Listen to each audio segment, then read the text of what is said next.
Gap ఇచ్చి మళ్ళీ కాట మధ్యలో వేసుకుంటా పోవాలి.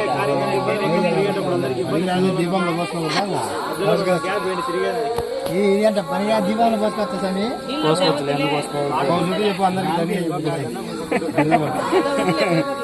గిన్నెలా ఎత్తుకొని ఇంటికి పోయి మన చపాతీలు చేసుకోవచ్చమే. దీపంలో వేడి ఆడబోతారు నేనగా స్వామి అడిగింది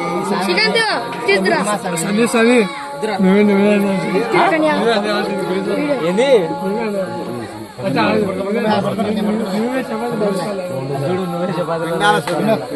వినేయం స్వామి నువ్వు ఎందుకు వినాలా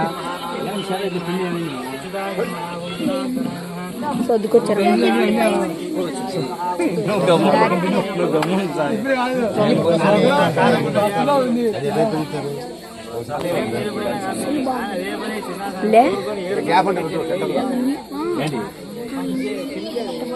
మీకు చూపించేదా సార్ చూపించాను అడిగిన గ్యాప్ అంటూ ఉన్నాయి పాయిడ తిరిగేదానికంటే గ్యాప్ ఉన్నారు తీసుకున్నాను కొంచెం అంత తొందర మళ్ళీ నువ్వు